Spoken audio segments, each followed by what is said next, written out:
네, 안녕하세요. 낚시성 기사 분류기라는 주제로 발표를 하게 될 도와주 국기 방대영입니다.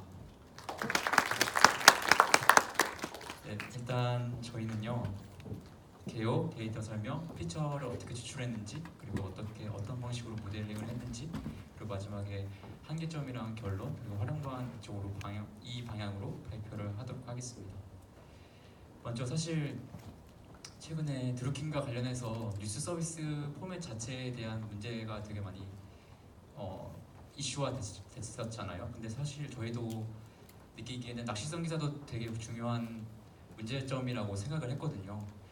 보시면 낚시성 기사 같은 경우는 되게 다양한 종류를 가지고 있습니다. 예를 들면 드라마 예능 내용을 현실 내용인 것처럼 제목을 뽑아내서 클릭을 유도하게 한다든지, 자극적인 단어를 사용해서 클릭을 유도한다든지, 아예 제목과 내용이 전혀 다른 기사라든지, 아니면 클릭하기 전에는 되게 낚시성 기사였는데 클릭한 후에는 이제 제목이 바뀌어 있다든지, 그리고 예측성인 내용을 마치 확신하듯이 쓰는 기사들, 되게 낚시성 기사도 종류가 되게 많거든요.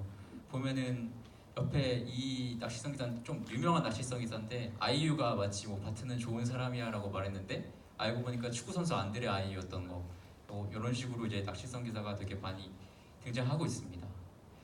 이 낚시성 기사가 왜 수년간 걸쳐서도 왜 계속 끊임없이 생산될 수밖에 없는 이유는 기사 조회수가 언론사의 광고 수익으로 이어지기 때문인데요. 사실 언론사는 어떤 기업을 통한 광고나 어떤 광고의 수익에 되게 거의 대부분의 수익이 광고에서 발생이 돼요, 언론사는. 그래서 기사 조회수가 언론사 광고 수익과 이어지기 때문에 끊임없이 낚시성 기사가 잘못된 줄 알고 일부러 만드는 거거든요. 일부러 의도해서 만드는 거고, 이게 만약에 들어보지도 못한 언론사만 쓰는 거면 모르겠는데, 되게 여러분이 많이 들어보셨던 메이저 언론사들도 낚시성 기사를 사실 많이 뽑아내고 있는 상황이거든요. 그래서 이게 현실적으로 언론사에게 낚시성 기사를 쓰지 말라라고 할 수가 없는 상황이고, 그런 것도 만약에 이제 많은 경고를 했지만 계속 끊임없이 이어지는 이유가 있기 때문에, 저희는 이 낚시성 기사를 사전에 뉴스 서비스나 뉴스 포털 사이트를 통해서 사전에 차단할 수 있는 시스템이 필요할 것 같다고 생각했습니다. 그래서 낚시성 기사를 제목과 내용을 가지고 낚시성 기사를 판별해주는 분류기를 만들어야 되겠다고 생각해서 저희가 프로젝트를 진행하게 됐습니다. 사실 데이터 수집이 가장 중요한데, 이제 사실 뉴스 기사 데이터는 사실 크롤링을 해서 짜면은 이제 많이 뽑을 수 있는데, 사실 문제는 낚시성 기사를 어떻게 데이터를 확보하냐는 거거든요. 그게 가장 중요한 점인데, 저희는 일단 네이트 뉴스는 모든 언론사의 기사가 모이는 곳이거든요. 네이버 뉴스나 네이트 뉴스나 다음 뉴스나 올라오는 기사는 다르지 않아요. 올라오는 기사는 다 똑같고요. 네이버나 뉴스나 다음이나. 그래서 네이트 뉴스 사이트를 8년간 긁었습니다. 그 중에서 댓글이 달려있는 기사만 크롤링하게 조건부 크롤링을 했고요. 이 8년간의 기사를 총 개수만 보자면 약간 8천만 개 정도 되거든요. 이 8천만 개 중에서 댓글이 달려있는 기사만 크롤링이 되도록 코드를 짰고요. 그렇게 해서 뉴스 기사 데이터를 수집했습니다. 근데 왜 사실 네이버 뉴스를 긁는 게 가장 베스트인데, 저희가 네이트 뉴스를 선정한 이유는 일단 앞서 말했듯이 네이버나 네이트나 다음이나 일단 뉴스가 올라오는 그 컨텐츠는 똑같아요. 근데 다만 네이버 같은 경우는 크롤링을 다른 방식으로 접근해야 되는데, 이 방식이 거의 네이트 뉴스의 3-4배 이상 속도가 더 늘어날 수밖에 없어서 지금 이 네이트 뉴스를 선정하게 됐고요. 이렇게 뉴스 포털 사이트를 선정한 이유는 특정 신문사의 어떤 포맷에만 오버피팅된 결과가 아니라 모든 언론사의 기사가 모이는 거기 때문에 모든 언론사의 낚시성 기사 유형도 반응할 수 있게끔 하기 위해서 네이트 뉴스를 선정했습니다. 그리고 낚시성 기사의 기준은 일단 베스 댓글, 일반 댓글에 낚시, 기레기 제목이 가장 빈번하게 등장하는 기사를 기준으로 낚시성 기사라고 판단을 했고요. 그래서 이제 댓글이 달려있는 기사만 크롤링을 하게 된 거예요. 네. 그래서 이런 식으로 해서 8년간 약 8천만 개 기사를 코드로 훑어서 댓글이 달려있는 기사만 크롤링을 했을 때 일반 기사가 약 245만 개, 그리고 낚시성 기사가 33,622개 정도가 나왔는데요. 보시면 이게 크롤링을 하면서 프로젝트를 진짜 맨날 포기하고 싶었어요. 근데 일단 네이트뉴스 사이트가 8년간인데 하루 약 기사가 3만 개에서 4만 건 정도 올라오거든요. 네이트뉴스가. 그러면 8년간이면 약 8천만 개에서 9천만 개의 기사예요. 근데 크롤링이 사실 뭐 단순히 한두 줄 써서 크롤링이 되는 것도 아니고 되게 조건부 크롤링이기 때문에 크롤링 코드도 되게 좀 긴 편이거든요. 그래서 조건부가 들어가기 때문에 1초에 긁어도 1초에 훑을 수 있는 기사의 개수가 3, 4개예요. 그러면 하루치를 긁으려면 컴퓨터를 3시간 돌려야 되는데 그래서 24시간 내내 돌려야 8일을 긁을 수 있는 거거든요. 그래서 사실 근데 컴퓨터를 24시간 내내 돌릴 수도 없잖아요. 그래서 저희가 어떤 장비 최대한 막 이제 랩실이나 되게 컴퓨터 많은 곳에서 계속 돌려서 거의 한 몇 주, 2달 가까이 거의 크롤링을 했던 것 같아요. 그래서 데이터를 그렇게 해서 모았고요. 이렇게 보면은 댓글이 달려 있는 기사만 크롤링을 했을 때 총 기사 이제 한 24건 중에 한 건당 이제 기사가 댓글이 달리는 기사라고 생각하시면 될 것 같고요. 좀 너무 힘들었어가지고 PPT 한 장 넣어보고 싶었어요. 그래가지고 그 다음에 이런 식으로 데이트 이거 일자만 나와 있는데 이게 초 단위까지 이제 날짜랑 이제 이 카테고리 어떤 카테고리인지 그리고 제목과 본문 내용과 베스트 댓글, 입번 댓글 이런 식으로 데이터가 모일 수 있도록 크롤링을 해놨습니다. 그리고 이제 카테고리별로 낚시성 기사를 봤는데요. 이제 낚시성 기사가 가장 빈번하게 등장하면서 뭔가 기사를 쓰는 방식과 기사 글을 써내는 방식이 가장 비슷한 유형의 스포츠와 연예 두 도메인만을 선택해서 저희가 모델링을 짜기로 했고요. 스포츠 연예 카테고리만 선택을 해서 약 2만 건이었습니다. 거의 이 정도면 3분의 모든 낚시성 기사의 3분의 2 정도가 연예 스포츠 기사라고 생각하시면 될 것 같고요.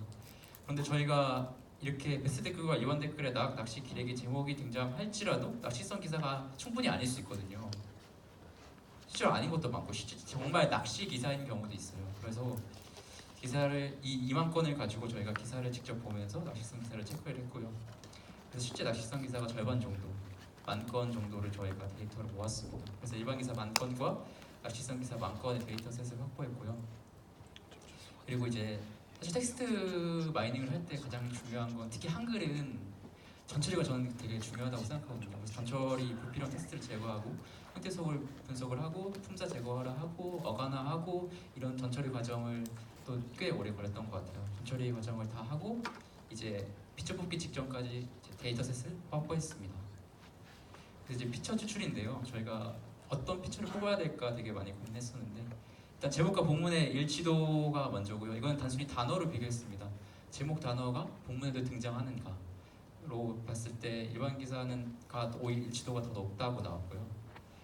이거는 제목과 본문의 일치도를 바이그램을 사용해서 일치도를 뽑은 건데요. 바이그램을 사용한 이유는 그러니까 바이그램이라는 게 단어를 두 개를 이제 복합명사화 하시는 거라고 생각하시면 될 것 같아요. 뭐 나는 공부를 좋아한다라고 하면 나는 공부를 좋아한다 이렇게 묶는 게 바이그램이거든요. 두 개를 묶어서 이렇게 해서 제목과 본문의 일치도를 구한 이유는 이 아이유 기사 같은 경우는 사실 안드레 아이유인 거잖아요. 이러한 기사들을 바이그램을 사용하면 잡아낼 수 있는 부분이 있어서 저희가 최초로 제목 단어로도 본문과 일치도를 뽑았고 바이그램을 사용한 단어로도 제목과 본문의 일치도를 구했습니다.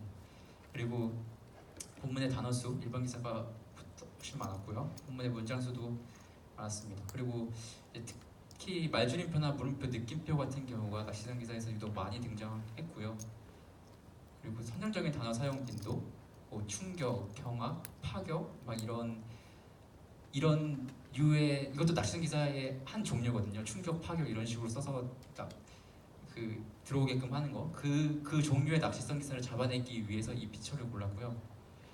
그리고 기자 이름인데요. 기자 이름 같은 경우는 낚시성 기사에서 빈번하게 등장하는 기자 이름 중에 이 기자가 일반 기사와 낚시성 기사의 비율을 몇 대 몇으로 쓰는지를 구한 거거든요. 그래서 기자 이름을 피처로 넣었고요. 그리고 마지막으로 사실 제가 피처 6은 반영을 못했어요. 그런데 사실 이거를 반영을 하면 되게 너무 좋을 것 같아서 가져왔거든요. 이제 워드 임베딩이라는 방식이 있는데 단어 간의 유사도를 구해서 그 텍스트를 수치화하는 거 개념이거든요. 사실 뭐 뉴럴넷이나 SVM을 돌리려면 텍스트를 집어넣을 수가 없잖아요.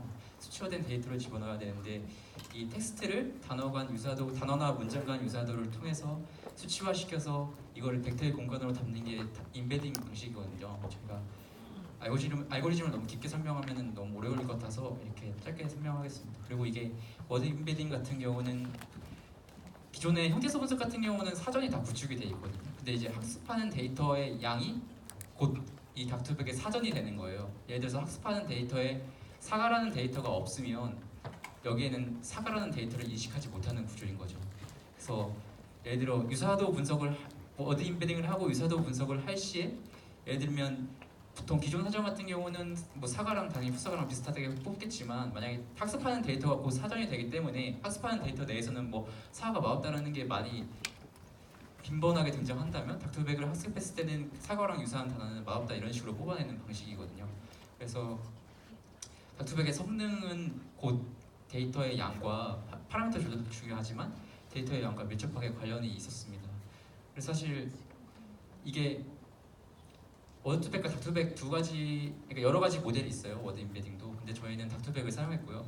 닥터백을 사용한 이유는 워드투백 같은 경우는 이 유사도를 구하는 과정에서 예를 들면 프랑스라는 단어를 볼 때 단어별로밖에 유사도를 구할 수가 없거든요. 근데 저희가 유사도를 구하는 이 이유는 제목과 본문의 내용 다잖아요. 한 단어 한 단어를 볼 수가 없기 때문에 닥터백은 그게 이 단어 하나로도 볼 수 있고 그 단어가 쓰인 문장으로도 볼 수 있는데 예를 들면 워드백을 사용했을 경우는 이런 단어 하나하나에 대한 유사도를 구할 수밖에 없어요. 이런 것처럼. 근데 닥터백을 사용하면 이게 닥터백을 학습시키기 직전에 데이터가 전처리 되는 모습이거든요. 학습이 들어가기 전이에요. 그러면 이게 단어, 이게 제목이고 이게 본문이라고 생각하시면 될 것 같은데 이 제목에서 태그 값이 달리죠. 그러니까 제가 센텐스의 약자로 그냥 한 건데 태그 값이 달려서 나중에 학습을 하고 나면 이 단어 하나하나가 아니라 이 센텐스끼리 유사도를 구할 수가 있어요.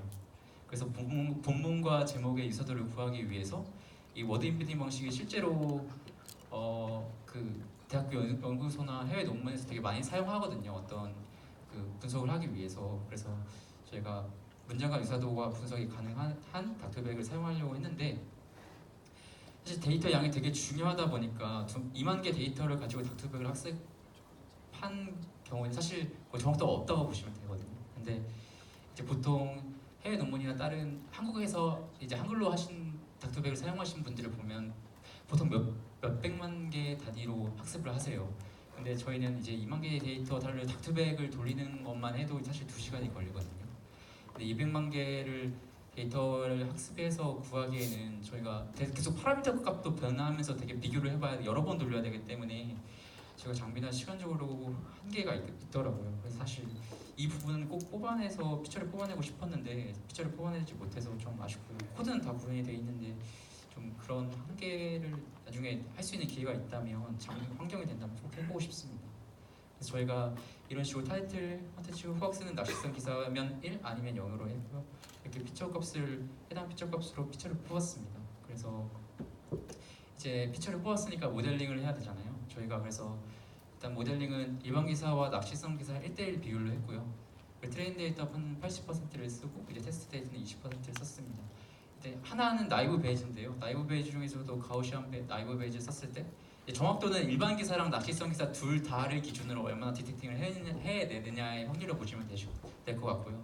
재현율은 이제 낚시성 기사만을 얼마나 디텍팅하느냐로 해석하시면 될 것 같습니다.